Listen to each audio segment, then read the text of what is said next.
So today I want to talk a little bit more about the left hand. This is parts 2 and 3 of my PDF series, Common Misunderstandings in Left Hand Technique. And today we're going to talk about two ideas which are really important. Actually, three ideas that are really important. The first is being left hand support. Now that's a very interesting and helpful idea for most people who are studying this style. And so I'm going to talk about that and give some examples. And also, I'd like to talk about playing on the tips and being close to the fret wire. There's a lot of exceptions to those guidelines. And it's usually not talked about, people play on your tips. People will say, you got to be on your tips. You got to keep your fingers curled. Well, there's a lot of exceptions to that. And if you are a good student and constantly trying to play on your tips and constantly trying to play close to the fret wire, you're going to have a lot of technical difficulty. And, even though you're a good student, you're going to find that, it's going to feel really awkward, even though you're following what you've been told. So I want to talk about all of this. Please download the PDF so you can follow along. It's much more helpful. And let's get started.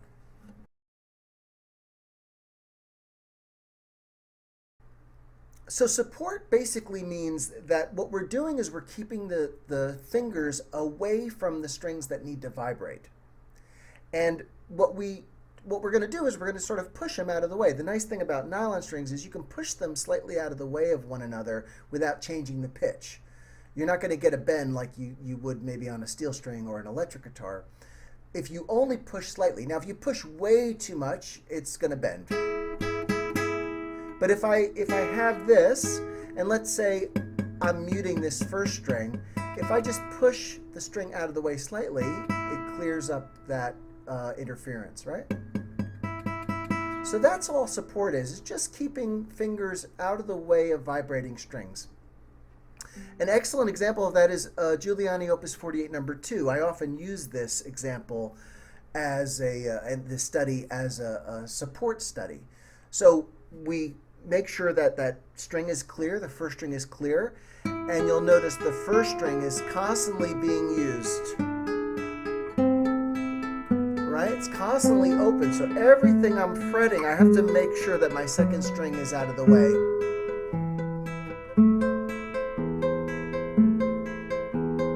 Right? And I don't know if you can see, I'm just going to hold my hand there, and you can see that the second string is slightly pushed.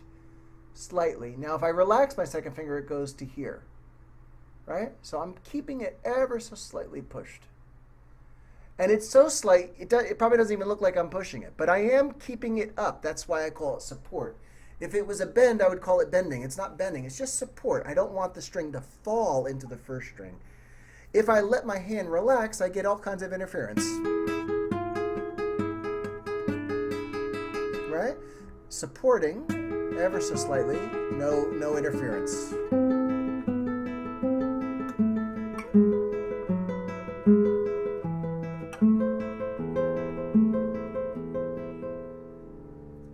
The next excerpt is from the Testament de Emilia, arranged by Jobet. And Jobet often has chords where you need to use support. He's just sort of a lot of his voicings need a sense of support to them. So in this study, or in this excerpt, I should say, we have this, no problem, no support needed here just yet. Then watch this. This chord needs support. Now notice the third finger is on the E, and I have to play the fourth string G with that. Now if I let my hand just drop naturally, this fourth string gets muted, right? So I need to push this string ever so slightly out of the way.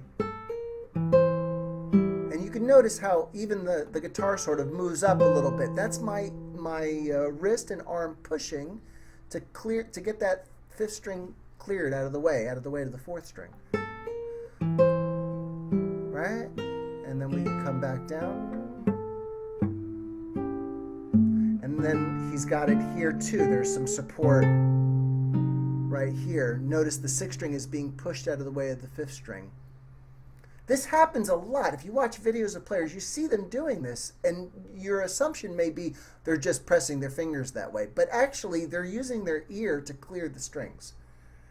So that's why it's usually not talked about, because people just follow their ear. They say, oh, that string is buzzing. Oh, I need to push it out of the way. So I just want to make sure everybody knows what's happening, you know?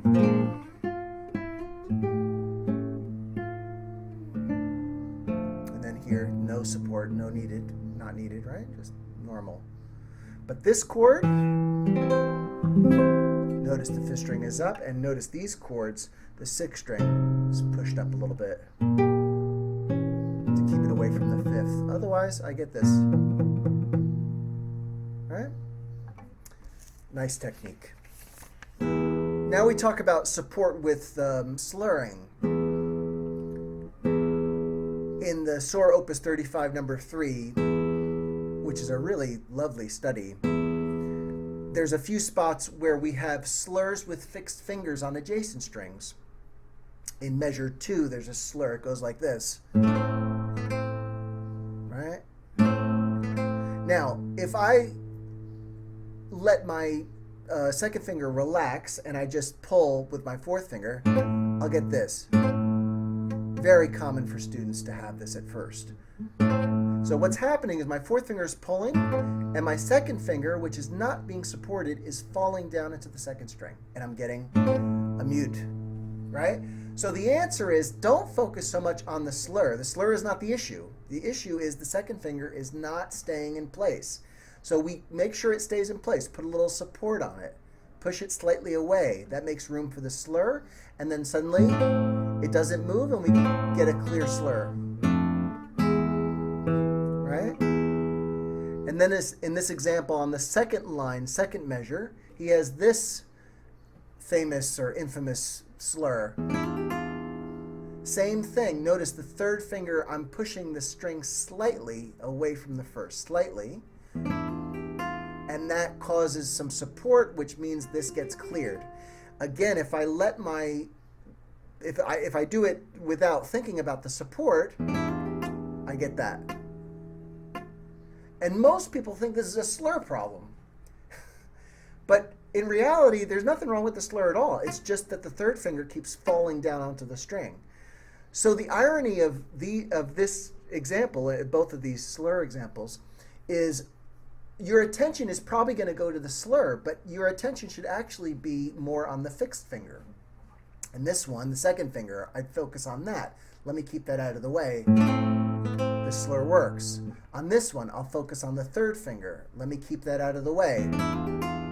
It works, right? So I'm not focused on the slur, even though it seems like that's the busiest aspect of the technique and deserves a lot of attention. But actually, that's not difficult at all.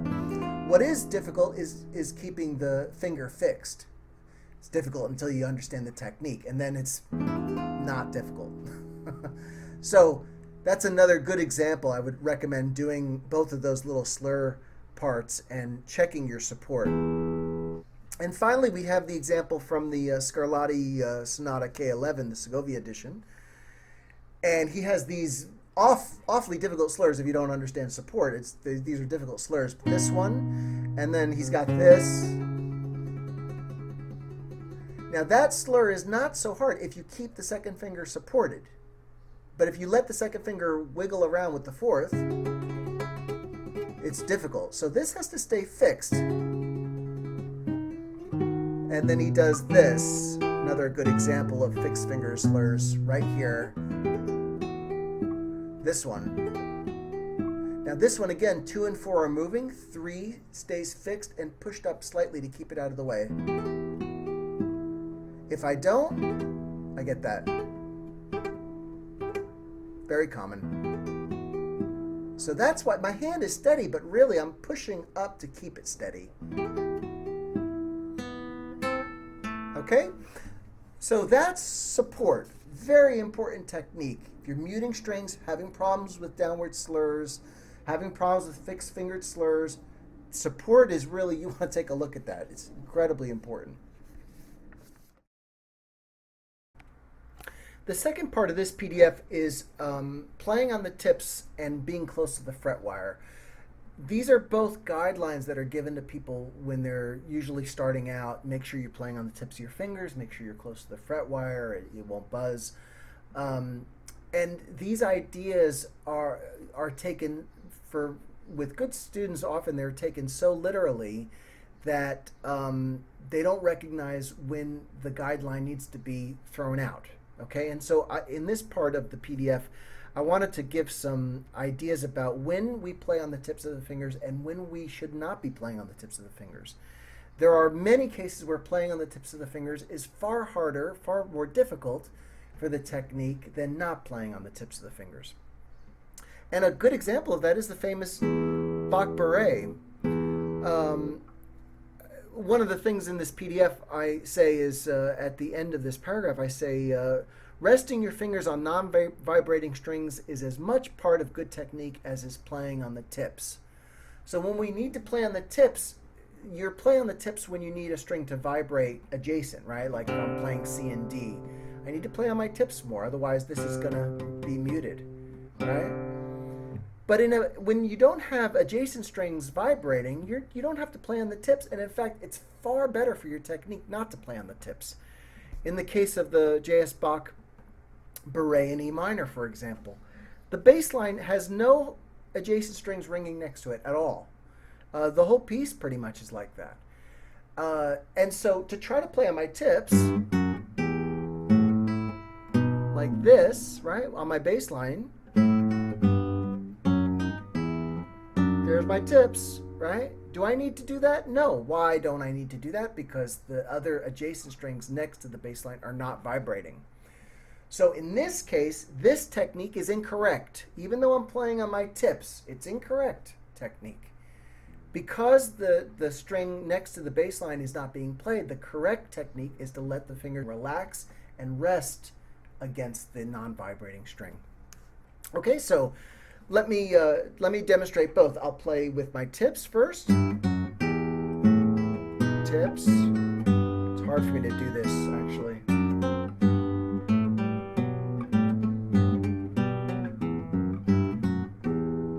You see how ridiculous this is. Now, as you know, weird as that looks and feels, a lot of people do this, thinking that, well, I have to play on the tips of my fingers. This is what I've been told. But that's really only if you have adjacent strings ringing. So in this piece, flat. The bass line's all flat. The top is much more on its tips, but the bass line is quite flat. And it's no problem at all for the left hand. Whoops.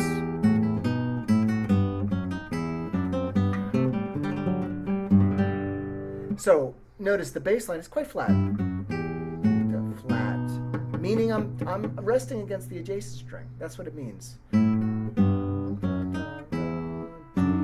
Right there, I'm resting against this string here, and then right here,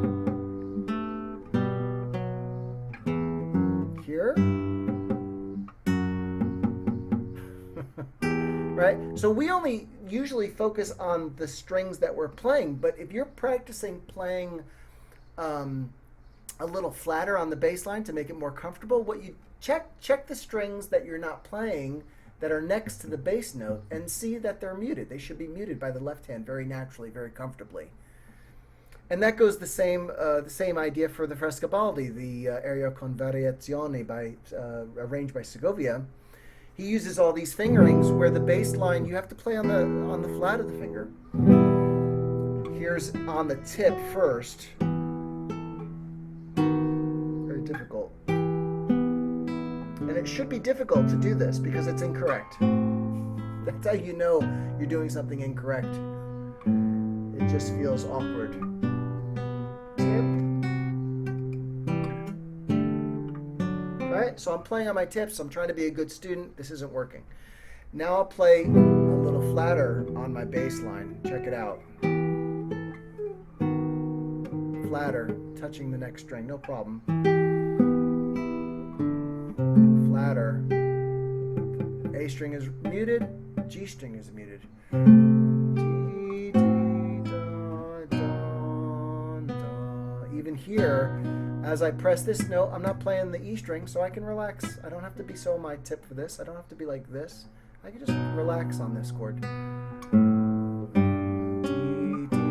da, string here being played, so I can relax my third finger, which is incredibly important, so I can get 2 and 4 to reach comfortably. There I'm more on my tips because these need to ring. And here too, more on my tips, and then I can relax here because there's no adjacent string ringing. It's very important that you investigate to see if you're overworking and to see if you're playing on your tips just, without thinking about it. Don't play on your tips all the time. It's not good for your technique, and it certainly isn't good for your wrist and for your tendons. If you have problems in the left hand, a lot of times these ideas have to be introduced in the playing. Difficult stretches are also helped by not playing on the tips of the fingers. It's very interesting. Some of the most difficult chords are difficult because we're simply trying to play on the tips of the fingers. The Barrios Catedral Movement 2 has this very infamous chord he goes into. This starts the excerpt. Now right here, this chord. Now that chord, notice how I get into it. The second finger is flat because nothing is ringing next to it. And then 2 and 3, 1 and 2 are both quite flat. 1 is flat, 2 is flat. 3 you could say is on its tip, 4 is flat. All of these are flat except for 3. If I try to do this on my tip, it's impossible and actually is painful. So please don't practice this at all on your tips. When you're approaching these kinds of stretches in your exercises, please don't play them on your tips. Please allow your fingers to flatten out. You'll find it's much easier. It's also what your hand does naturally. Your natural stretch is flat on the fingers, you see? Tips are really for more this kind of thing. But when you stretch, your fingers flatten out. That's the technique you want to use. That's natural technique. Another common guideline that gets overdone and overused is the idea that you have to be as close to the fret wire as possible. It's another good guideline that gets overdone with students. For example, the Albéniz Granada, I can't play the first chord with the second finger all the way up on the wire. I can't play this way. It's impossible. So I don't. The second finger can go back a bit and I can be more comfortable. And all I need to do is just make sure that the second finger is clear, right? That I put enough pressure down so that the string presses the wire clearly. The thing is the fingers themselves are not really creating the tone. What I mean by that is the fingers are pressing the string, but what really creates the clean tone is the fret wire. Right, so as a demonstration, if I'm up on the fret here on my F, right, second finger, fine, and if I can do that, wonderful. But if I'm in a situation where I can't really be up on the fret, I could be in the middle, no problem. And if I have an extreme example where I have to be all the way back for some reason, let's say it's an awkward stretch and I just have something where I need to be back on the fret, this can also work. I just need to make sure I put enough pressure so that the string clears the fret cleanly, right? So here, I'm all the way back on the fret, clean tone. How did I do it? I just made sure that the pressure was hitting the fret wire, the string pressure was hitting the fret wire with enough pressure, right? So I can play like that. It's no problem, as long as I'm aware of the string pressure onto the fret wire. That's what happens in the soar here. The soar starts off with this chord. Second finger has to be way back. And then this chord. Notice the second finger isn't all the way up to the wire. The fourth finger isn't all the way up to the wire. It's close, but not really. Third finger isn't really. Right? So, can I get clean tones that way? Absolutely. What happens if I try to bring it all the way up to the wire? Let's see.